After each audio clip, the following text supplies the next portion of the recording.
ಒಂದಾನೊಂದು ಕಾಲದಲ್ಲಿ ಕೇವಲ ಬ್ರಾಹ್ಮಣರು ಶಿಕ್ಷಕರಾಗ್ತಾ ಇದ್ರಲ್ಲ, ಆಗ ಶಿಕ್ಷಕರಿಗೆ ಬಹಳ ಘನತೆಯ ಗೌರವ ಇತ್ತು.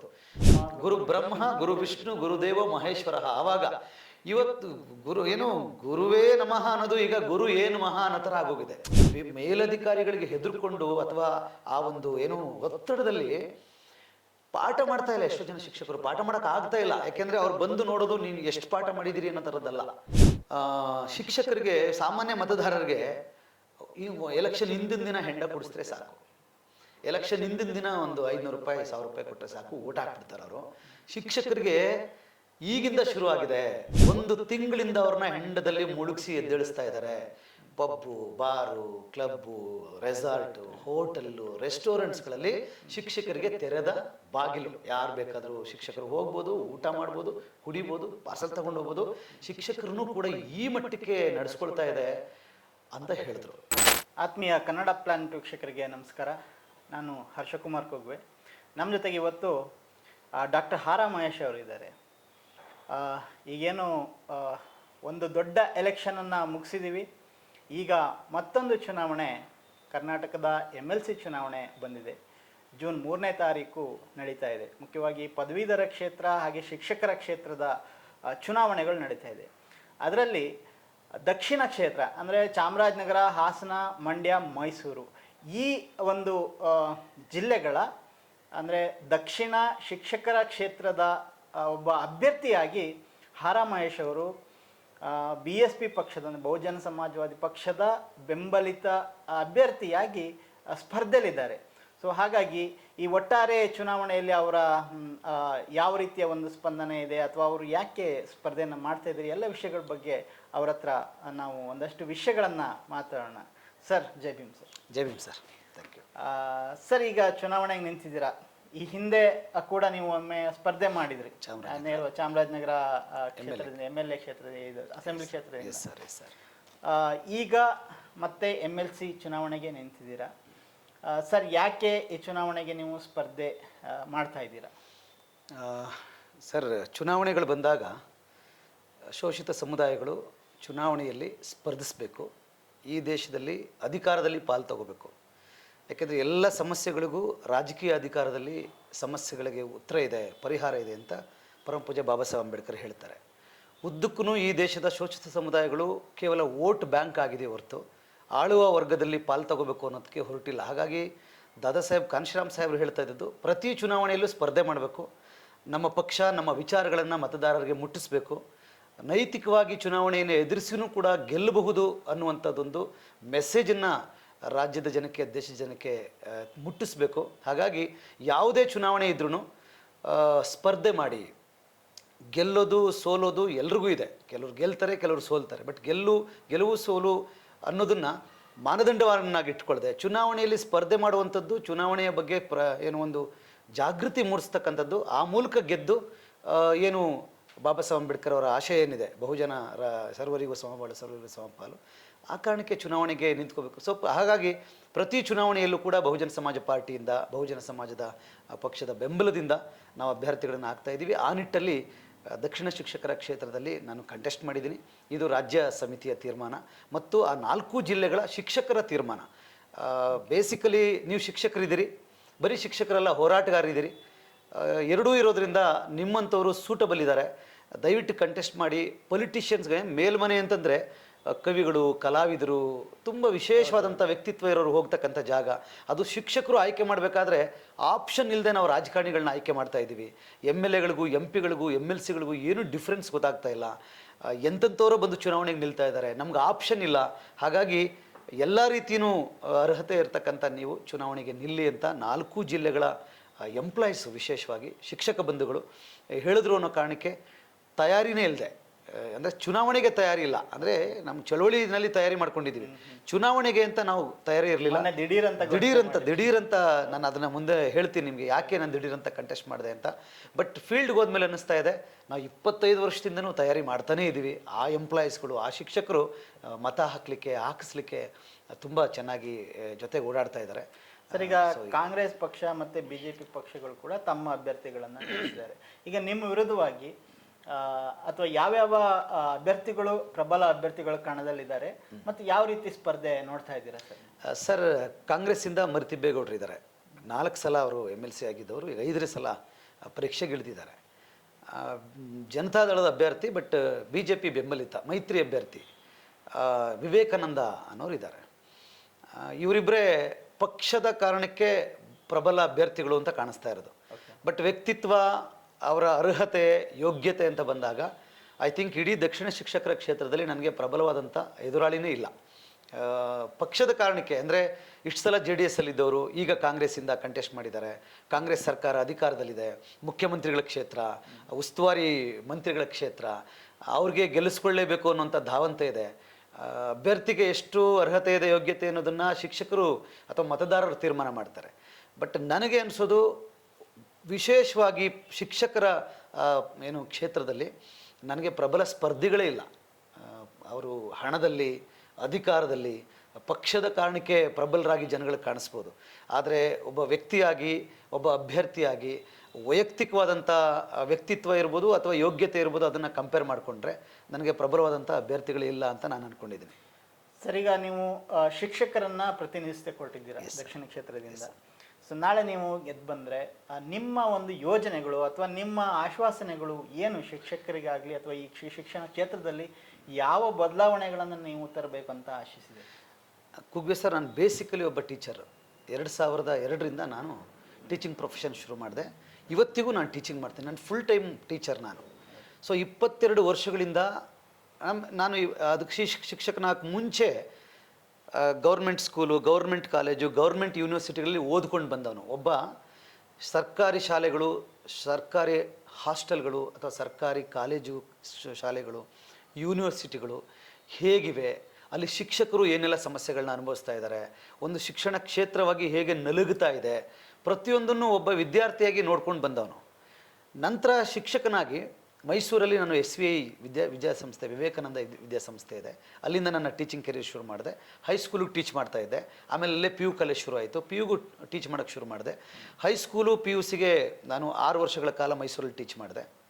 ಆಮೇಲೆ ಬೆಂಗಳೂರಲ್ಲಿ ಒಂದು ಪ್ರತಿಷ್ಠಿತವಾದಂಥ ಒಂದು ಅಲ್ಪಸಂಖ್ಯಾತ ಏನು ಶಿಕ್ಷಣ ಸಂಸ್ಥೆ ಆದಂಥ ಕ್ರೈಸ್ಟ್ ಕಾಲೇಜಲ್ಲಿ ನಾನೀಗ ಕೆಲಸ ಮಾಡ್ತಾಯಿದ್ದೀನಿ.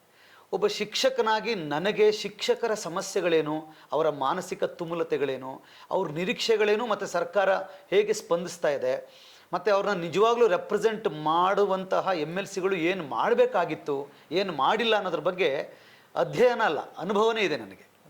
ಸೊ ಬೇಸಿಕಲಿ ಒಬ್ಬ ಶಿಕ್ಷಕನಾಗಿರೋದ್ರಿಂದ ನನಗೆ ಶಿಕ್ಷಕರ ಸಮಸ್ಯೆಗಳ ಬಗ್ಗೆ ಆಳವಾದಂಥ ಅನುಭವ ಇದೆ, ಮತ್ತು ಅದನ್ನು ಹೇಗೆ ಪರಿಹಾರ ಮಾಡ್ಬೋದು ಅನ್ನೋದು ಕೂಡ ನನಗೆ ಒಂದಷ್ಟು ಐಡಿಯಾಗಳಿದೆ.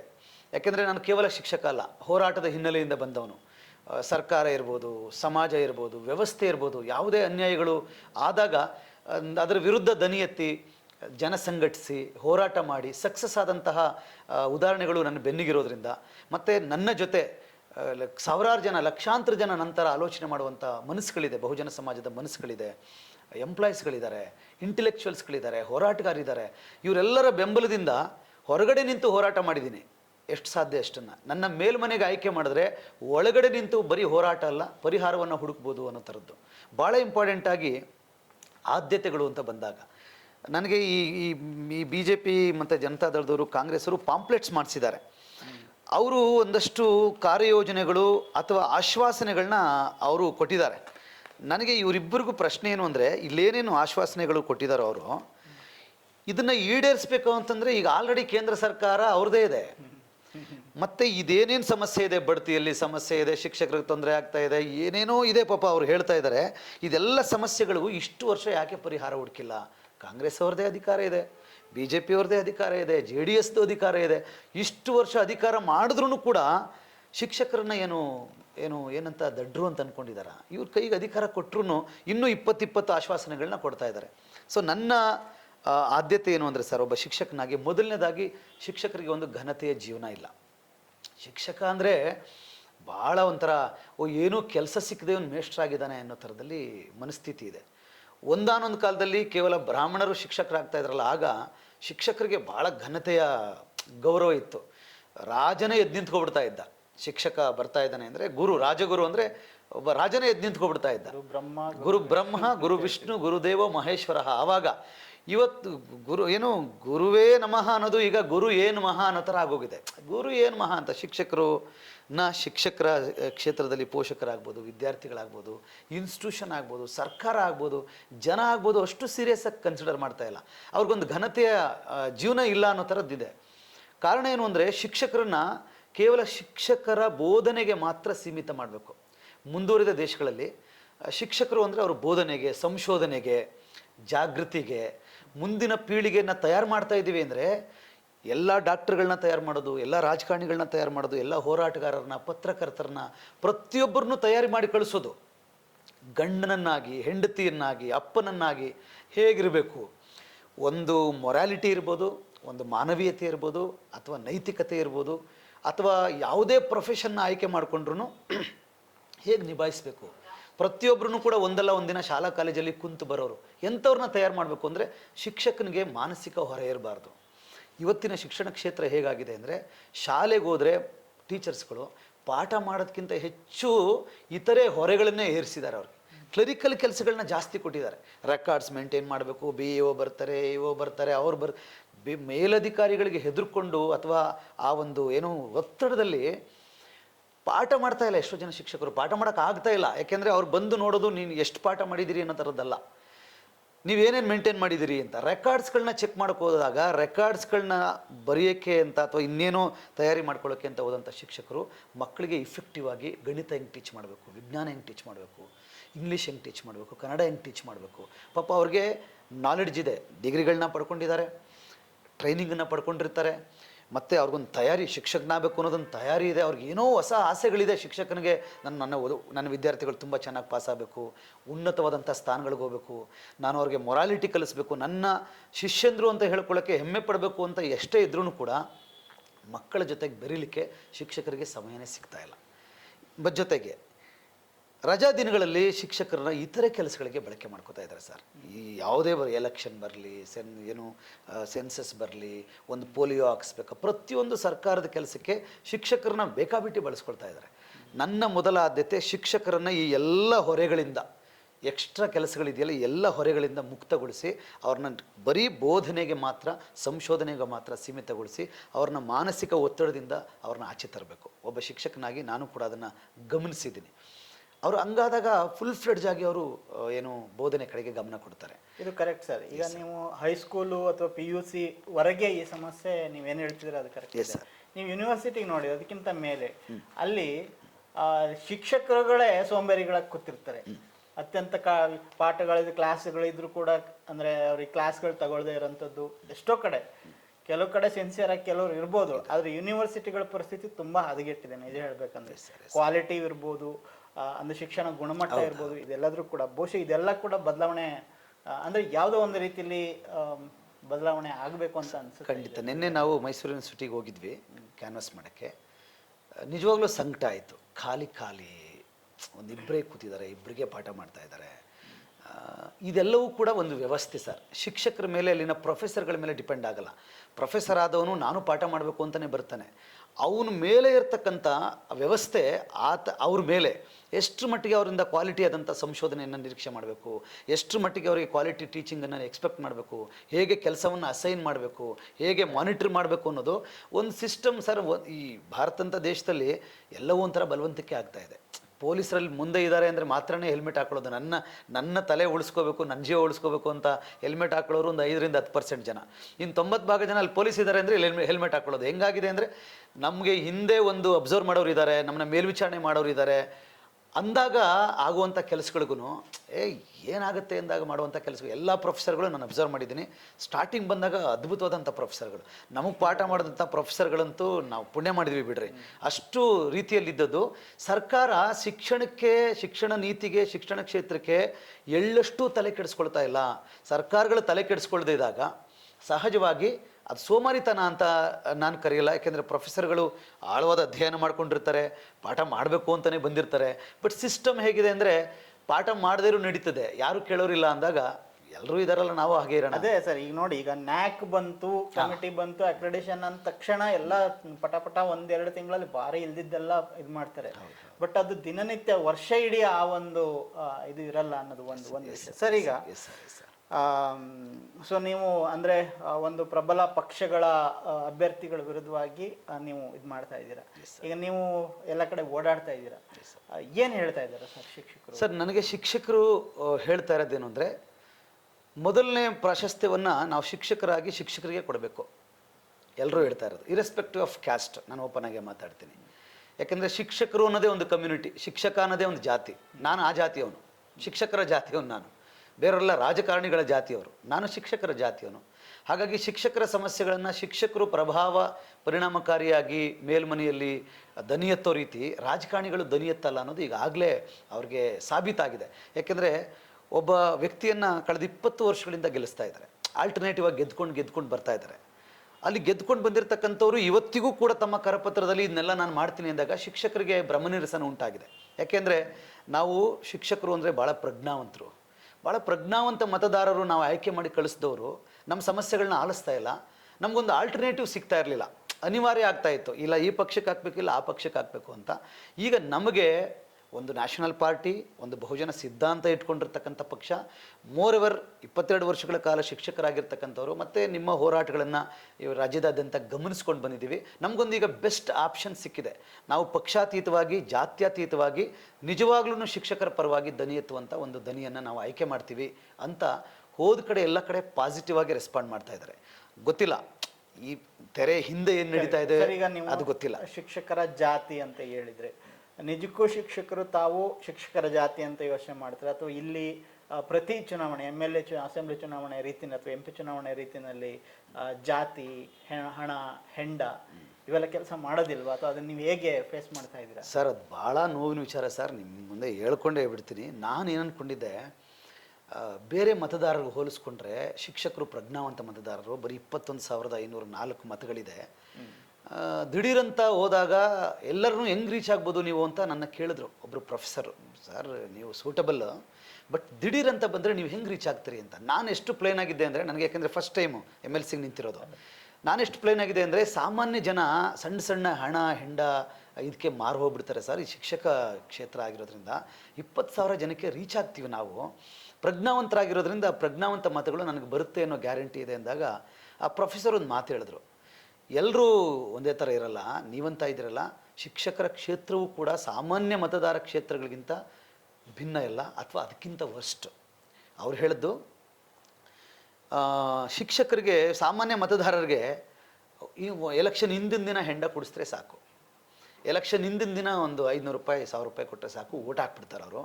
ಶಿಕ್ಷಕರಿಗೆ ಈಗಿಂದ ಶುರುವಾಗಿದೆ, 1 ತಿಂಗಳಿಂದ ಅವ್ರನ್ನ ಹೆಂಡದಲ್ಲಿ ಮುಳುಗಿಸಿ ಎದ್ದೇಳಿಸ್ತಾ ಇದ್ದಾರೆ. ಪಬ್ಬು, ಬಾರು, ಕ್ಲಬ್ಬು, ರೆಸಾರ್ಟು, ಹೋಟೆಲ್ಲು, ರೆಸ್ಟೋರೆಂಟ್ಸ್ಗಳಲ್ಲಿ ಶಿಕ್ಷಕರಿಗೆ ತೆರೆದ ಬಾಗಿಲು. ಯಾರು ಬೇಕಾದರೂ ಶಿಕ್ಷಕರು ಹೋಗ್ಬೋದು, ಊಟ ಮಾಡ್ಬೋದು, ಕುಡಿಬೋದು, ಪಾರ್ಸಲ್ ತೊಗೊಂಡು ಹೋಗ್ಬೋದು. ಶಿಕ್ಷಕರನ್ನು ಕೂಡ ಈ ಮಟ್ಟಕ್ಕೆ ನಡೆಸ್ಕೊಳ್ತಾ ಇದೆ ಅಂತ ಹೇಳಿದ್ರು. ನಾನು ನಂಬಿರಲಿಲ್ಲ. ನಿನ್ನೆ ಮಂಡ್ಯದಲ್ಲಿ ಕಣ್ಣಾರೆ ನೋಡಿದೆ, ಒಂದು ಚೌಲ್ಟ್ರಿ ಬುಕ್ ಮಾಡಿದ್ದಾರೆ. ಚೌಲ್ಟ್ರಿಯಲ್ಲಿ ಚೌಲ್ಟ್ರಿ ಸ್ಟೇಜ್ ಮೇಲೆ ನಿಂತ್ಕೊಂಡು ಮಗ್ಗಲ್ಲಿ ಹೆಂಡ ಒಯ್ತಾರೆ. ಟೀಚರ್ಸ್ಗಳು ಕ್ಯೂ ನಿಂತ್ಕೊಂಡು ಪ್ಲಾಸ್ಟಿಕ್ ಲೋಟ ಹಿಡ್ಕೊಂಡು ಡ್ರಿಂಕ್ಸ್ ತಗೊಳ್ತಾರೆ. ಅದು ತಗೊಂಡು ಹೋಗ್ಬಿಟ್ಟು ಒಂದು ಪೆಂಡಾಲ್ ಹಾಕಿದ್ದಾರೆ. ಆ ಪೆಂಡಾಲ್ ಕೆಳಗಡೆ ಬಾಡು ಮಾಂಸ ಊಟ ಮಾಡ್ತಾಯಿದ್ದಾರೆ. ಸರ್, ನನಗೆ ಅವ್ರು ಹೇಳಿದ್ದಕ್ಕೂ ನೋಡಿದ್ದಕ್ಕೂ ಎಷ್ಟು ಆಶ್ಚರ್ಯ ಆಯಿತು ಅಂತ ಹೇಳಿದ್ರೆ, ಎಷ್ಟು ಆಶ್ಚರ್ಯ ಆಯಿತು ಅಂತ ಹೇಳಿದ್ರೆ ಕಣ್ಣಲ್ಲಿ ನೀರು ಬಂತು. ಈ ಶಿಕ್ಷಕರೇ ಹಿಂಗಾಗ್ಬಿಟ್ರೆ ಇನ್ನು ಯಾರನ್ನ ಪ್ರಜ್ಞಾವಂತರು ಅಂತ ನಾನು ಕರೀಲಿಕ್ಕೆ ಸಾಧ್ಯ ಆಗುತ್ತೆ? ಇದಕ್ಕೆ ಈ ದೇಶಕ್ಕೆ ಭವಿಷ್ಯ ಇದೆಯಾ? ಚುನಾವಣೆಗಳು ಅಂದರೆ ಹಿಂಗಾಗ್ತಾ ಇದೆಯಲ್ಲ. ಈ ಕಾಂಗ್ರೆಸ್ಸು, BJP, ಜನತಾದಳದವರು ತುಂಬ ವರ್ಷಗಳ ಕಾಲ ಅಧಿಕಾರ ಮಾಡಿದ್ದಾರೆ. ನಾವು ಏನು ಅಭಿವೃದ್ಧಿ ಮಾಡಿದ್ದೀವಿ ಅಂತ ತೋರಿಸಿ ಓಟ್ ಕೇಳೋದು ಇನ್ನೆಷ್ಟು ವರ್ಷಗಳಾದಮೇಲೆ ಇವರು ಮಾಡ್ತಾರೆ. ಒಬ್ಬ ಸಮರ್ಥವಾದ ಅಭ್ಯರ್ಥಿ ಹಾಕಿದ್ದೀವಿ, ಇಷ್ಟು ವರ್ಷ ಇಷ್ಟು ಕೆಲಸ ಮಾಡಿದ್ದೀವಿ, ಇನ್ನೊಂದು ಅವಕಾಶ ಕೊಟ್ಟರೆ ನೀವು ಇಷ್ಟು ಕೆಲಸ ಮಾಡ್ತೀವಿ ಅಂತ ಹೇಳಿ ಚುನಾವಣೆಗೆ ಹೋಗ್ಲಿಕ್ಕೆ ಸಾಧ್ಯನೇ ಇಲ್ವಾ? ಈ ಥರ ಮಾತಾಡಿದವ್ರನ್ನ ಹುಚ್ಚರು, ಭ್ರಮೇಲಿದ್ದೀರಿ ನೀವು, ಚುನಾವಣೆ ಅಂದರೆ ಹಿಂಗಿಲ್ಲ, ನೀವೆಲ್ಲಿದ್ದೀರಿ ಅಂದರೆ ಹಂಗಾರೆ ನಾವೇ ಸರಿ ಇಲ್ವಾ? ನೈತಿಕವಾಗಿ ಚುನಾವಣೆ ಮಾಡಬೇಕು, ಸಂವಿಧಾನಾತ್ಮಕವಾಗಿ ಚುನಾವಣೆ ಮಾಡಬೇಕು, ಪ್ರಜಾಸತ್ತಾತ್ಮಕವಾಗಿ ಚುನಾವಣೆ ಮಾಡಬೇಕು, ಹಣ ಹೆಂಡ ಜಾತಿ ಧರ್ಮ ಇಲ್ಲದೆ ಚುನಾವಣೆ ಮಾಡಬೇಕು ಅಂತ ಅನ್ಕೋತೀವಲ್ಲ, ಹಂಗಾರೆ ನಾವೇ ಸರಿ ಇಲ್ವಾ ಅಂತ ಅಂದ್ಕೊಂಡು ಗುಂಡ್ಲುಪೇಟೆಗೆ ಹೋದೆ. ಗುಂಡ್ಲುಪೇಟೆನಲ್ಲಿ ಒಂದು 50-60 ಜನ ಶಿಕ್ಷಕರನ್ನು ಒಂದು ಮನೇಲಿ ಸೇರಿಸ್ಕೊಂಡು ಇದನ್ನೇ ಭಾಳ ನೋವಿನಿಂದ ಹೇಳಿದೆ, ಹಿಂಗೆ ನಡೀತಾ ಇದೆ, ಹೆಂಗೆ ನಂಬ್ಕೊಳ್ಳೋದು, ಹೆಂಗೆ ಚುನಾವಣೆ ಅಂದರೆ ಹಂಗಾರೆ ಇದೂ ಹಣದ ಹೊಳೆಲೇ ನಡೆದಾದರೆ ಶಿಕ್ಷಕರಿಗೆ ಬಾಬಾ ಸಾಹೇಬ್ ಅಂಬೇಡ್ಕರ್ ಹೋರಾಟದ ಫಲವಾಗಿ, ಯಾಕೆಂದರೆ ನಮ್ಮ ಹಳ್ಳಿ ಜನಕ್ಕೆ ಕೂಲಿ ಇರಲ್ಲ, 100 ರೂಪಾಯಿ 1000 ರೂಪಾಯಿ ಕೊಟ್ಟರೆ ಒಂದಿನದ ಊಟಕ್ಕಾಗುತ್ತೆ ಅಂತ ಕೈ ಒಡ್ತಾರೆ, ನಾವು ಅದನ್ನು ಅಪರಾಧ ಅನ್ನೋಕ್ಕಾಗಲ್ಲ, ನೋವಾಗುತ್ತೆ. ಅಂದರೆ ನಮ್ಮ ಸಮುದಾಯಗಳನ್ನು ಇನ್ನೂ ಹಾಗೆ ಇಟ್ಟು ಈ ಸರ್ಕಾರಗಳು ಎಲೆಕ್ಷನ್ ಟೈಮಲ್ಲಿ ಕೂಡ 500 ರೂಪಾಯಿ 1000 ರೂಪಾಯಿಗೆ ಕೈ ಒಡ್ಡೋ ರೀತಿಯಲ್ಲಿ ಇಟ್ಟಿದೆ ಅಂದರೆ ಈ ಎಲ್ಲ ಸರ್ಕಾರಗಳನ್ನ ಸ್ಕ್ಯಾನ್ ಮಾಡ್ಬೋದು ನಾವು.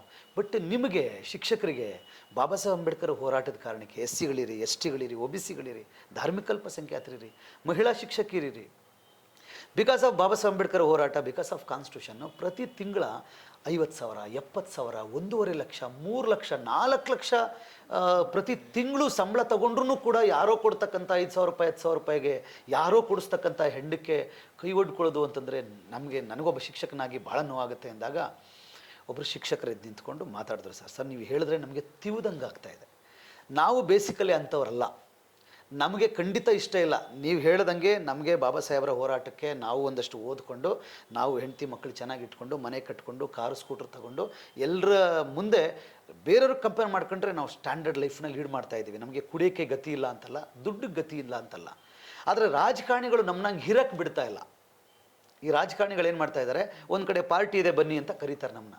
ನಮ್ಮ ಟೀಚರ್ಸ್ಗಳಲ್ಲೇ ಲೀಡ್ರ್ ಮಾಡಿರ್ತಾರೆ, ಅವ್ರಿಗೆ ಸ್ವಲ್ಪ ನಮಗಿಂತ ಜಾಸ್ತಿ ದುಡ್ಡು ಕೊಟ್ಟಿರ್ತಾರೆ, ಅವ್ರು ಸ್ವಲ್ಪ ಲೀಡ್ರ್ಗಳವರು.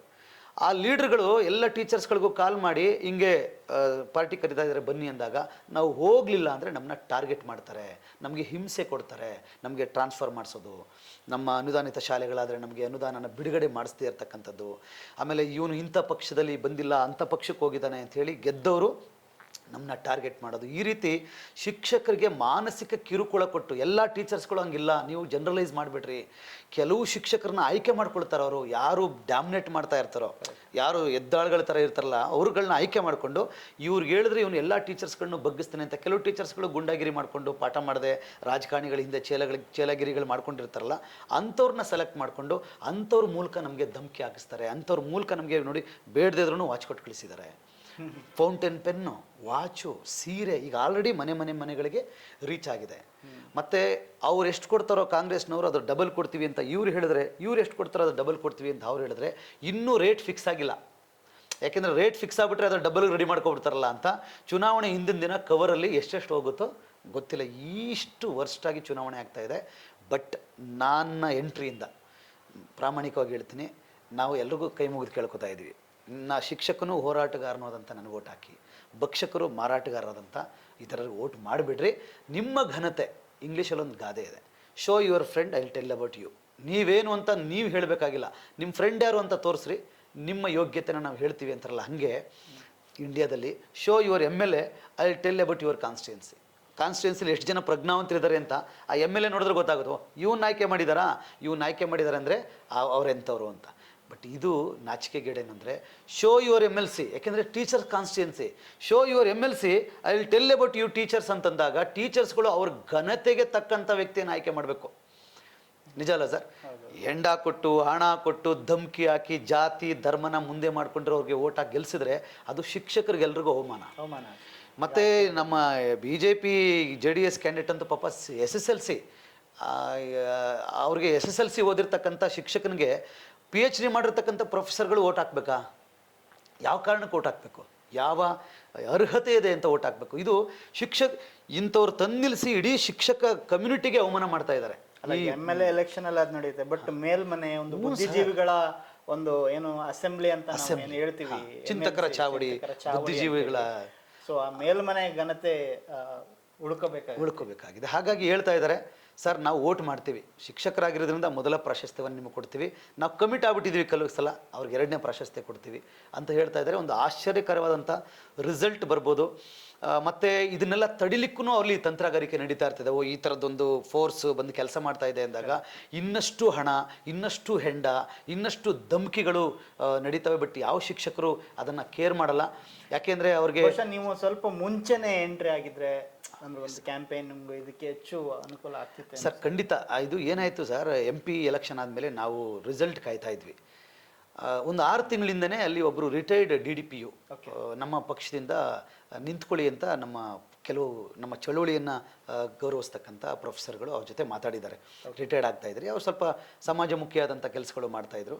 ಸೊ ನೀವು ಕಂಟೆಸ್ಟ್ ಮಾಡಿ ಸರ್, ಯಾಕೆಂದರೆ ನಮಗೆ 28 ತಾಲೂಕುಗಳಲ್ಲಿ ಸರ್ ನಮ್ಮದು ಪದಾಧಿಕಾರಿಗಳಿದ್ದಾರೆ. 28 ತಾಲೂಕುಗಳಲ್ಲಿ, ಯಾಕೆಂದರೆ ನಮಗೆ ಮೈಸೂರು ಭಾಗ ಇದ್ದಾರೆ, ಮೈಸೂರು, ಮಂಡ್ಯ, ಹಾಸನ, ಚಾಮರಾಜನಗರದಲ್ಲಿ ಬಹುಜನ ಚಳುವಳಿಯಲ್ಲಿ ತುಂಬ ಜನ ಪ್ರಜ್ಞಾವಂತರು ಭಾಗವಹಿಸಿ ಅಂದರೆ ತೊಡಕೊಂಡಿದ್ದಾರೆ. ಅವರು ಎಲ್ಲ ಇದ್ದಾರೆ. ನೀವು ಅವರು ಇಂಡಿಪೆಂಡೆಂಟಾಗಿ ನಿಲ್ಲಬೇಕು ಅಂತ ಅಂದ್ಕೊಂಡಿದ್ದವ್ರಿಗೆ ಇವ್ರು ಹೋಗಿ ಕನ್ವಿನ್ಸ್ ಮಾಡಿದ್ದಾರೆ, ನಮ್ಮ ಪಾರ್ಟಿಯಿಂದ ನೀವು ಕಂಟೆಸ್ಟ್ ಮಾಡಿ ಅಂತ. ಅವ್ರು ಆರಂಭದಲ್ಲಿ ಒಪ್ಕೊಂಡಿದ್ದಾರೆ, ಪ್ಲೈನ್ ಆಗಿದ್ದರು, ಆರಂಭದಲ್ಲಿ ಒಪ್ಕೊಂಡಿದ್ದಾರೆ. ಆಮೇಲೆ ಪಾಪ ಅವ್ರಿಗೆ ಯಾರ್ಯಾರೋ ಕಿವಿ ಊದಿದ್ದಾರೆ, ನೀವು ಪಾರ್ಟಿಯಿಂದ ಕಂಟೆಸ್ಟ್ ಮಾಡಿಬಿಡ್ರಿ, ನೀವು ಪಕ್ಷೇತರ ಅಂತ ಕಂಟೆಸ್ಟ್ ಮಾಡಿದ್ರೆ ಅನುಕೂಲ, ನಿಮಗೆ ಪಾರ್ಟಿಯಿಂದ ಕಂಟೆಸ್ಟ್ ಮಾಡಿದ್ರೆ ತೊಂದರೆ ಆಗುತ್ತೆ ಅಂತ ಬಹುಶಃ ಯಾರು ಹೇಳಿರ್ಬೇಕನ್ನೋ ಅವ್ರಿಗೆ. ಕಳೆದ 1 ತಿಂಗಳಿಂದ ಅವರು ಪಾರ್ಟಿಯಿಂದ ನಾನು ಕಂಟೆಸ್ಟ್ ಮಾಡಲಿ, ಇಂಡಿಪೆಂಡೆಂಟಾಗಿ ಕಂಟೆಸ್ಟ್ ಮಾಡ್ತೀನಿ, ನೀವು ಬೆಂಬಲ ಕೊಡಿ ಅಂತ ಕೇಳಿದ್ದಾರೆ. ನಾವು ಅದಕ್ಕೂ ಒಪ್ಕೊಂಡ್ವಿ. ಒಂದು ಕೆಲಸ ಮಾಡಿ, ಇಂಡಿಪೆಂಡೆಂಟಾಗಿ ಕಂಟೆಸ್ಟ್ ಮಾಡಿ, BSP ಬೆಂಬಲಿತ ಅಭ್ಯರ್ಥಿ ಅಂತ ಕಂಟೆಸ್ಟ್ ಮಾಡಿ ಅಂತಲೂ ಕೂಡ ನಮ್ಮ ಪ್ರೊಫೆಸರ್ಗಳು ಅವ್ರಿಗೆ ಕನ್ವಿನ್ಸ್ ಮಾಡಿದ್ದಾರೆ. ಅದು ಒಪ್ಕೊಂಡಿದ್ರು. ಹಾಗಾಗಿ ನಾವು ರಿಲ್ಯಾಕ್ಸ್ ಆದ್ವಿ. ಏನಂದರೆ ನಮ್ಮ ಪಕ್ಷದಿಂದ ಒಬ್ಬ ಬೆಂಬಲಿತ ಅಭ್ಯರ್ಥಿ ಕಂಟೆಸ್ಟ್ ಮಾಡ್ತಾರೆ, ಅದು ರಿಟೈರ್ಡ್ DDPU, ಸೊ ಎಜುಕೇಷನ್ ಡಿಪಾರ್ಟ್ಮೆಂಟಲ್ಲಿದ್ದಾರೆ. ಅವ್ರದ್ದೇ ಒಂದಷ್ಟು ಓಟ್ಗಳಿರ್ತವೆ, ಎಲ್ಲಿ ಕೆಲಸ ಮಾಡಿರ್ತಾರೋ ಅಲ್ಲಿ. ಜೊತೆಗೆ ನಮ್ಮ ಪಕ್ಷದ, ನಮ್ಮ ಚಳುವಳಿಯ ಓಟು ಪ್ಲಸ್ ಆದರೆ ಖಂಡಿತವಾಗ್ಲೂ ಒಂದು ದೊಡ್ಡ ಕಾಂಪಿಟೇಟರ್ ಆಗ್ತಾರೆ ಅಂತ ನಾವು ರಿಲ್ಯಾಕ್ಸ್ ಆಗಿದ್ವಿ. ಅವರು ಚುನಾವಣೆ ನಾಮಿನೇಷನ್ ಫೈಲ್ ಮಾಡೋದು ಇನ್ನು 3 ದಿನ ಇದೆ ಅಂತ, 13th ನೈಟ್, ಇಲ್ಲ ನಾನು BSP ಬೆಂಬಲಿತ ಅಭ್ಯರ್ಥಿ ಅಂತ ನಿಂತ್ಕೊಳ್ಳಲ್ಲ, ನಾನು BSP ಅಂತಂದರೆ ಜಾತಿಗೆ ಬ್ರ್ಯಾಂಡ್ ಆಗಿಬಿಡ್ತೀನಿ, ಒಂದು ಪಕ್ಷಕ್ಕೆ ಬ್ರ್ಯಾಂಡ್ ಆಗಿಬಿಡ್ತೀನಿ. ಶೆಡ್ಯೂಲ್ ಕಾಸ್ಟ್ ಅವರೇ ಅವರು, ಜಾತಿಗೆ ಬ್ರ್ಯಾಂಡ್ ಆಗೋದೇನೋ, ಇಡೀ ಸಮಾಜನೇ ಜಾತಿಗೆ ಬ್ರ್ಯಾಂಡ್ ಮಾಡಿಬಿಟ್ಟಿರ್ತದೆ, ಅದೇನು ಅದಕ್ಕೆ. ಹಂಗಾಗಿ ಒಂದು ಕೆಲಸ ಮಾಡಿ, ನಾನು ಬೆಂಬಲಿತ ಅಂತಲೂ ನಿಂತ್ಕೊಳ್ಳಲ್ಲ, ನೀವು ಕ್ಯಾಂಡಿಡೇಟ್ ಹಾಕ್ಬೇಡ್ರಿ, ನಾನು ಪಕ್ಷೇತರ ನಿಂತ್ಕೋತೀನಿ, ನೀವು ಸಪೋರ್ಟ್ ಮಾಡಿ. ಒಂದು ನ್ಯಾಷನಲ್ ಪಾರ್ಟಿಯಾಗಿ ಹಂಗೆ ಮಾಡೋಕ್ಕೆ ಬರಲ್ಲ, ನಮ್ಮದೇ ನೀತಿಗಳಿರ್ತವೆ. ಆಮೇಲೆ ನಮ್ಮ ಬೆಂಬಲಿತ ಅಭ್ಯರ್ಥಿ ಅಂತ ನಿಂತ್ಕೊಳ್ತಾರೆ ಅಂತಂದಮೇಲೆ ನಾವು B.Pharm ಥರ ಗೊಡವೆಗೂ ಹೋಗಲಿಲ್ಲ. ಅಲ್ಲಿ ಇನ್ನೂ UPಯಲ್ಲಿ 3 ಫೇಸ್ ಚುನಾವಣೆ ಇತ್ತು ಮೇಡಮ್ಮು, ಅಥವಾ ಇಡೀ ಪಕ್ಷದವರು ಬ್ಯುಸಿ ಇದ್ದಾರೆ. ಸೊ ನಾವು B.Pharm ತರಬೋದಿತ್ತು ಒಂದು ತಿಂಗಳು ಮುಂಚಿತವಾಗಿ ಪ್ಲಾನ್ ಮಾಡ್ಕೊಂಡಿದ್ರೆ. ಬಟ್ ಬೆಂಬಲಿತ ಅಭ್ಯರ್ಥಿ ಅಂತ ನಿಂತ್ಕೊಂಡ್ರೆ ಬೆಂಬಲಿತ ಅಭ್ಯರ್ಥಿಗೆ B.Pharm ಬೇಡ. ಹಂಗಾಗಿ B.Pharm ಗೊಡವೆಗೂ ಹೋಗಲಿಲ್ಲ ನಾವು, ಯಾರನ್ನೂ ನಿಲ್ಲಿಸುವಂಥ ಪ್ಲಾನು ಇಟ್ಕೊಳ್ಳಿಲ್ಲ ನಾವು. ಸೊ ಅವ್ರು ನಿಂತ್ಕೊತಾರೆ, ಸಪೋರ್ಟ್ ಮಾಡೋಣ ಅಂತಿದ್ವಿ. ಕೊನೆಗೆ ಅವ್ರಿಗೆ SC-ಗಳಲ್ಲದೆ ಬೇರೆಯವ್ರು ಓಟ್ ಹಾಕಲ್ಲ ನನಗೆ ಅನ್ನುವಂಥ ಗಾಬರಿಯಲ್ಲಿ ನಾನು ಪಕ್ಷೇತರವಾಗಿ ಉಳ್ಕೋತೀನಿ ಅಂದರು. ಖಾಲಿ ಬಿಡೋದು ಬೇಡ ಅಂತೇಳಿ ಎಲ್ಲ ಶಿಕ್ಷಕರು ನೀವೇ ಕಂಟೆಸ್ಟ್ ಮಾಡಿ ಅಂದರು. ಸೊ ಈ ಒಂದು ಮಾನಸಿಕ ತಯಾರಿ ಇರಲಿಲ್ಲ. ಚಳವಳಿ ತಯಾರಿ ಇದೆ, ಮಾನಸಿಕವಾಗಿ ತಯಾರಿ ಇರಲಿಲ್ಲ. ಕೊನೆ 3 ದಿನದಲ್ಲಿ ನಾನು ಬೇಸಿಕಲಿ ಚಾಮರಾಜನಗರದವನು, ಮೈಸೂರು, ಮಂಡ್ಯ, ಹಾಸನದಲ್ಲಿ ಅನೇಕ ಕಾರ್ಯಕ್ರಮಗಳು, ಚಳುವಳಿಗಳು, ಶಿಬಿರಗಳು ಮಾಡಿರೋದ್ರಿಂದ ಹೆಚ್ಚು ಜನ ಶಿಕ್ಷಕರು, ಎಂಪ್ಲಾಯೀಸ್ಗಳು, ಶಿಕ್ಷಕರು ಅಲ್ಲದೇದವರು ಮತ್ತು ಎಲ್ಲ ಸಮುದಾಯದವರು ಒಂದು ಪ್ರೀತಿ, ಗೌರವ, ಒಂದು ಕನ್ಸಿಡರೇಷನ್ ಇರೋದ್ರಿಂದ ಐ ಥಿಂಕ್ ಎಲ್ಲರೂ ಹೇಳ್ತಾರ ಥರ ನಾನು ಕಂಟೆಸ್ಟ್ ಮಾಡೋಣ ಅಂತ ಹೇಳಿ ಎಲ್ಲರ ಬೆಂಬಲದೊಂದಿಗೆ ನಾನು ಕಂಟೆಸ್ಟ್ ಮಾಡಿದ್ದೀನಿ ಸರ್. ನಮಗೇನಿದು ಕೋಟಿಗಟ್ಟಲೆನೂ ಖರ್ಚು ಮಾಡಬೇಕಾಗಿಲ್ಲ, ನಾವು ಇದಕ್ಕೆ ಲಕ್ಷಗಟ್ಟಲೆನೂ ಖರ್ಚು ಮಾಡಬೇಕಾಗಿಲ್ಲ. ಎಲ್ಲ ಪ್ರಜ್ಞಾವಂತ ಮತದಾರರು ತಾವೇ ಕ್ಯಾನ್ವಸ್ ಮಾಡ್ತಾ ಇದ್ದಾರೆ, ಅವರೇ ಕ್ಯಾನ್ವಸ್ ಮಾಡ್ತಾ ಇದ್ದಾರೆ. ಇದೊಂದು ಒಳ್ಳೆ ಬೆಳವಣಿಗೆ ಹಂಗೆ ನೋಡಿದರೆ ಸರ್. ನಿಮ್ಮ ಜರ್ನಿ, ನಿಮ್ಮ ಲೈಫ್, ಆಮೇಲೆ ಅಕಾಡೆಮಿಕ್ ಅಥವಾ ಹೋರಾಟದ ಬಗ್ಗೆ ಒಂದು ಜರ್ನಿಯ ಒಂದು ಸಣ್ಣ ಬ್ರೀಫ್ ಆಗಿ ನಮ್ಮ ವೀಕ್ಷಕರಿಗೆ. ಬಂಧುಗಳೇ, ನಾನು ಡಾಕ್ಟರ್ ಹರ ಮಹೇಶ್, ಕನ್ನಡ ಪ್ಲಾನೆಟ್ ಚಾನಲಲ್ಲಿ ಕೂತ್ಕೊಂಡಿದ್ದೀನಿ ಸಹೋದರ ಹರ್ಷಕುಮಾರ್ ಕುಗ್ವೆಯವ್ರ ಜೊತೆಗೆ. ನಾನು ಈ ಸಲ ದಕ್ಷಿಣ ಶಿಕ್ಷಕರ ಕ್ಷೇತ್ರದಿಂದ ಮೈಸೂರು, ಮಂಡ್ಯ, ಚಾಮರಾಜನಗರ, ಹಾಸನ ಜಿಲ್ಲೆ ವ್ಯಾಪ್ತಿಯಲ್ಲಿ ಒಬ್ಬ ಅಭ್ಯರ್ಥಿಯಾಗಿ ಸ್ಪರ್ಧೆ ಮಾಡಿದ್ದೀನಿ. ನನ್ನ ಲೈಫ್ ಜರ್ನಿ, ನಾನು ಚಾಮರಾಜನಗರದವನು, ಹರದನಹಳ್ಳಿ ನಮ್ಮ ಗ್ರಾಮ. ನನ್ನ ವಿದ್ಯಾಭ್ಯಾಸ ಎಲ್ಲ ಹರದನಹಳ್ಳಿ ಚಾಮರಾಜನಗರದಲ್ಲಾಯಿತು. ಮೈಸೂರಿನ ಮಹಾರಾಜ ಕಾಲೇಜಲ್ಲಿ BA, ಹಾಗೆ ಗಂಗೋತ್ರಿಯಲ್ಲಿ MA, ಬೆಂಗಳೂರು ಯೂನಿವರ್ಸಿಟಿಯಲ್ಲಿ B.Ed, ಮತ್ತು ಅಗೇನ್ KSUನಲ್ಲಿ M.Ed ಮಾಡಿಕೊಂಡು ಇತ್ತೀಚೆಗೆ ತುಮಕೂರು ವಿಶ್ವವಿದ್ಯಾಲಯದಲ್ಲಿ PhD ಡಾಕ್ಟರೇಟ್ ಪದವಿಯನ್ನು ಪಡ್ಕೊಂಡಿದ್ದೀನಿ. ಮತ್ತು ನಾನು ಕಳೆದ 22 ವರ್ಷಗಳಿಂದ ಶಿಕ್ಷಕ ವೃತ್ತಿಯಲ್ಲಿ ಕೆಲಸ ಮಾಡ್ಕೊಂಡು ಬರ್ತಾ ಬಹುಜನ ಚಳವಳಿಯಲ್ಲಿ 2000 ಇಲ್ಲಿ ತನಕ ನಿರಂತರವಾಗಿ ಬಹುಜನ ಚಳವಳಿಯಲ್ಲಿ ತೊಡಗಿಸ್ಕೊಂಡು ಬಂದಿದ್ದೀನಿ. ಹಾಡುಗಾರನಾಗಿ, ಬರಹಗಾರನಾಗಿ, ಒಬ್ಬ ಸಂಪನ್ಮೂಲ ವ್ಯಕ್ತಿಯಾಗಿ, ಭಾಷಣಕಾರನಾಗಿ, ಹೋರಾಟಗಾರನಾಗಿ ಅನೇಕ ಆಯಾಮಗಳಲ್ಲಿ ನಾನು ಕೆಲಸ ಮಾಡ್ಕೊಂಡು ಬರ್ತಾ ಇದ್ದೀನಿ. ನಾನು ಅನೇಕ ಹೋರಾಟಗಳನ್ನು ರೂಪಿಸಿದ್ದೀನಿ ಎಲ್ಲರ ಬೆಂಬಲದೊಂದಿಗೆ. ತಮಗೆಲ್ರಿಗೂ ಗೊತ್ತಿದೆ, ಒಂದು ಬಾಬಾ ಸಾಹೇಬ್ ಅಂಬೇಡ್ಕರ್ ಒಬ್ಬರೇ ಸಂವಿಧಾನವನ್ನು ಬರೆದಿಲ್ಲ ಅಂತ ಹೇಳಿ ಒಂದು ಶಿಕ್ಷಣ ಇಲಾಖೆಯಲ್ಲಿ ಒಂದು ಸುತ್ತೋಲೆ ಹೊರಡಿಸಿತ್ತು BJP ಸರ್ಕಾರ ಇದ್ದಾಗ. ಆ ಸಂದರ್ಭದಲ್ಲಿ ಆ ಸುತ್ತೋಲೆ ವಿರುದ್ಧ ಹೋರಾಟವನ್ನು ಮಾಡಿ ಆ ಸುತ್ತೋಲೆಯನ್ನು ವಾಪಸ್ ಕಳಿಸಿ ಬಾಬಾ ಸಾಹೇಬ್ ಅಂಬೇಡ್ಕರ್ಗೆ ಅವಮಾನ ಆಗ್ತಾ ಇರ್ತಕ್ಕಂಥದ್ದನ್ನು ತಪ್ಪಿಸಿ ಒಂದು ದೊಡ್ಡ ಹೋರಾಟವನ್ನು ರೂಪಿಸಿ ಮುಖ್ಯಮಂತ್ರಿಗಳೊಂದಿಗೆ ಚರ್ಚೆ ಮಾಡಿ ಅದೇ ದಿನ ಪೀಠಿಕೆಯನ್ನು ಪ್ರತಿನಿತ್ಯ ಓದಬೇಕು ಅನ್ನುವಂಥ ಸುತ್ತೋಲೆಯನ್ನು ತರಿಸುವಂಥ ಕೆಲಸದಲ್ಲಿ ಸಕ್ರಿಯವಾಗಿ ನಾನು ಭಾಗವಹಿಸಿದ್ದೆ. ಮಲ್ಲಿಕಾರ್ಜುನ ಗೌಡ ಪಾಟೀಲ ಅಂತಕ್ಕಂಥ ಒಬ್ಬ ನ್ಯಾಯಾಧೀಶ ಬಾಬಾ ಸಾಹೇಬ್ ಅಂಬೇಡ್ಕರ್ಗೆ ಅವಮಾನ ಮಾಡಿದಂಥ ಸಂದರ್ಭದಲ್ಲಿ ಫೋಟೋವನ್ನು ತೆಗೆಸಿ ಬೆಂಗಳೂರಲ್ಲಿ 2 ಲಕ್ಷ ಜನವನ್ನು ಸೇರಿಸಿ ಹೋರಾಟವನ್ನು ರೂಪಿಸಿದಂಥ ಮುಂಚೂಣಿ ವ್ಯಕ್ತಿಗಳಲ್ಲಿ ನಾನು ಕೂಡ ಮುಂದೆ ನಿಂತು ಆ ಹೋರಾಟವನ್ನು ರೂಪಿಸಿದ್ದೆ. ಇನ್ನು SC TSP ಹಣವನ್ನು ವೇದಗಣಿತಕ್ಕೆ 60 ಕೋಟಿ 70 ಕೋಟಿ ಹಣವನ್ನು ವೇದಗಣಿತಕ್ಕೆ ಹಾಕಬೇಕು ಅಂತ ಹೊರಟಿದಂಥ ಸಂದರ್ಭದಲ್ಲಿ ತಕ್ಷಣಕ್ಕೆ ಕಾನೂನು ಹೋರಾಟವನ್ನು ರೂಪಿಸಿ ಯಾವುದೇ ಪ್ರತಿಭಟನೆ ಇಲ್ಲದೆ ನೇರವಾಗಿ ಅಧಿಕಾರಿಗಳನ್ನ ಭೇಟಿ ಮಾಡಿ ಆ ಹಣವನ್ನು ವಾಪಸ್ಸು SC TSPಗೆ ಉಳಿಸುವಂತಹ ಕೆಲಸವನ್ನು ಮಾಡಿದೆ. CAA NRC ಹೋರಾಟದಲ್ಲಿ ನಾನು ಭಾಗವಹಿಸಿದ್ದೆ. ಕುವೆಂಪುರವ್ರಿಗೆ ಅವಮಾನ ಆದಾಗ ಪಠ್ಯಪುಸ್ತಕದ ಪರಿಷ್ಕರಣೆ ನೆಪದಲ್ಲಿ ಇಡೀ ಬಹುಜನ ಸಮಾಜದ ಐಕಾನ್ಗಳಿಗೆ ಅವಮಾನ ಮಾಡಿದಂಥ ಸಂದರ್ಭದಲ್ಲಿ ಒಂದು ದೊಡ್ಡ ಕುವೆಂಪು ನಮ್ಮ ರಾಷ್ಟ್ರಕವಿ ಕುವೆಂಪುರವರ ನಾಡಗೀತೆಯನ್ನು ಅವಮಾನ ಮಾಡಿದಂಥ ಸಂದರ್ಭದಲ್ಲಿ ಅತಿ ದೊಡ್ಡ ಹೋರಾಟವನ್ನು ಫ್ರೀಡಮ್ ಪಾರ್ಕಲ್ಲಿ ಆರ್ಗನೈಸ್ ಮಾಡಿದಂಥ ಹೋರಾಟದಲ್ಲಿ ಮುಂದೆ ನಿಂತುಕೊಂಡು ನಾನು ಕೆಲಸವನ್ನು ಮಾಡಿದೆ. ಅನೇಕ ಚೇತನ ಹಿಮ್ಸ್ ಅವರ ಏನು ಬಂಧನದ ಸಂದರ್ಭ ಇರ್ಬೋದು. ಇನ್ನು ಬಹಳ ಮುಖ್ಯವಾಗಿ ಹಂಸಲೇಖ ಸರ್ ಅವರ ಕೇವಲ ಮಾಂಸಾಹಾರದ ವಿಚಾರದಲ್ಲಿ ಅವರನ್ನು ಭಾಳ ಕುಗ್ಗಿಸ್ಲಿಕ್ಕೆ ಪ್ರಯತ್ನ ಪಟ್ಟಿದ್ದಂಥ ಸಂದರ್ಭದಲ್ಲಿ ಎಲ್ಲ ಇಡೀ ಪ್ರಗತಿಪರ ಸಂಘಟನೆಗಳು ಎಲ್ಲ ದನಿಗಳನ್ನು ಒಟ್ಟಿಗೆ ತೆಗೆದುಕೊಂಡು ನಮ್ಮ ಆಹಾರ ನಮ್ಮ ಹಕ್ಕು, ಬಾಡು ತಿನ್ನಲಿ ಮಠದ ಬೆಕ್ಕು ಅಂತ ಹೇಳಿ ದೊಡ್ಡ ಆಂದೋಲನವನ್ನು ಮಾಡಿ ಆ ಒಂದು ಹೋರಾಟದ ಮೂಲಕ ಹಂಸಲೇಖ ಸರ್ಗೆ ಆಗ್ತಾ ಇದ್ದಂಥ ಅವಮಾನವನ್ನು ಮತ್ತು ಸಂಕಷ್ಟವನ್ನು ಅದರಿಂದ ಮುಕ್ತಗೊಳಿಸುವಂಥ ಕೆಲಸದಲ್ಲಿ ನಾನು ಮತ್ತು ನನ್ನ ತಂಡ ನಾವೆಲ್ಲರನ್ನು ಜೊತೆಗೆ ಸೇರಿಕೊಂಡು ಕೆಲಸ ಮಾಡಿದ್ದೀವಿ. ಉಪೇಂದ್ರ ಚಿತ್ರನಟ ಒಂದು ಸಮುದಾಯವನ್ನು ಅವಹೇಳನ ಮಾಡಿದಾಗಲೂ ಕೂಡ ಆತನ ವಿರುದ್ಧ ಹೋರಾಟವನ್ನು ರೂಪಿಸಿದ್ದೀವಿ. ಇನ್ನೂ ಒಳ ಮೀಸಲಾತಿ, ಬಡ್ತಿ ಮೀಸಲಾತಿ ಹೋರಾಟಗಳು ಯಾವುದು ಮಾನವತೆಯ ಪರ ಇರ್ತದೋ ಅದು ಎಲ್ಲ ರೀತಿಯ ಹೋರಾಟಗಳಲ್ಲೂ ಕೂಡ ಭಾಗಿಯಾಗಿದ್ದೀನಿ, ಸಪೋರ್ಟ್ ಮಾಡಿದ್ದೀನಿ. ಅತಿಥಿ ಶಿಕ್ಷಕರ ಹೋರಾಟ ಇರ್ಬೋದು, ಹೊರಗುತ್ತಿಗೆ ನರ್ಸ್ಗಳ ಹೋರಾಟಗಳಿರ್ಬೋದು, ಪ್ರತಿಯೊಂದು ಹೋರಾಟದಲ್ಲೂ ಅನ್ಯಾಯ ಆದಂಥ ಹೋರಾಟದಲ್ಲಿ ಭಾಗವಹಿಸಿದ್ದೀನಿ. ಕೆಲವನ್ನ ನಾನೇ ರೂಪಿಸಿದ್ದೀನಿ, ಕೆಲವು ರೂಪಿಸಿದಂಥ ಹೋರಾಟದಲ್ಲಿ ಭಾಗವಹಿಸಿ ಬೆಂಬಲ ಸೂಚಿಸಿದ್ದೀನಿ. ಇದರ ಜೊತೆಗೆ ಇಡೀ ರಾಜ್ಯದಾದ್ಯಂತ ಶಿಬಿರಗಳನ್ನು ಮಾಡೋದ್ರ ಮೂಲಕ ಲಕ್ಷಾಂತರ ವಿದ್ಯಾರ್ಥಿಗಳನ್ನು, ಸಾವಿರಾರು ಜನ ನೌಕರರನ್ನು ಒಂದು ಜಾಗೃತಿಯ ಕಡೆಗೆ ಕರ್ಕೊಂಡು ಬರುವಂಥ ಕೆಲಸ ಮಾಡ್ತಾ ಇದ್ದೀನಿ. ಸಾಮಾಜಿಕ ಜಾಲತಾಣದಲ್ಲಿ ಈ ಕೇಂದ್ರ ಸರ್ಕಾರ, ರಾಜ್ಯ ಸರ್ಕಾರದ ನಡೆಗಳನ್ನು ಖಂಡಿಸುವ ಅಥವಾ ಅವ್ರು ಒಳ್ಳೇದು ಮಾಡಿದ್ರೆ ಅದನ್ನು ಅಪ್ರಿಷಿಯೇಟ್ ಮಾಡುವಂಥ ಕೆಲಸವನ್ನು ಮಾಡಿಕೊಂಡು ಒಂದು ಸಮಚಿತ್ತವಾದಂಥ ಒಂದು ಹೋರಾಟವನ್ನು ರೂಪಿಸ್ಕೊಂಡು ಬರ್ತಾ ಇದ್ದೀನಿ. ನಮ್ಮ ಗುರಿ ಪ್ರಬುದ್ಧ ಭಾರತ ನಿರ್ಮಾಣ. ಅದಕ್ಕೆ ಬಾಬಾ ಸಾಹೇಬ್ ಅಂಬೇಡ್ಕರ್ ಅವರು ಮಾರ್ಗದರ್ಶಕರು, ದಾದಾ ಸಾಹೇಬ್ ಕಾನ್ಶಿರಾಮ್ ಅವರು ನಮ್ಮ ರಾಜಕೀಯ ಗುರುಗಳು.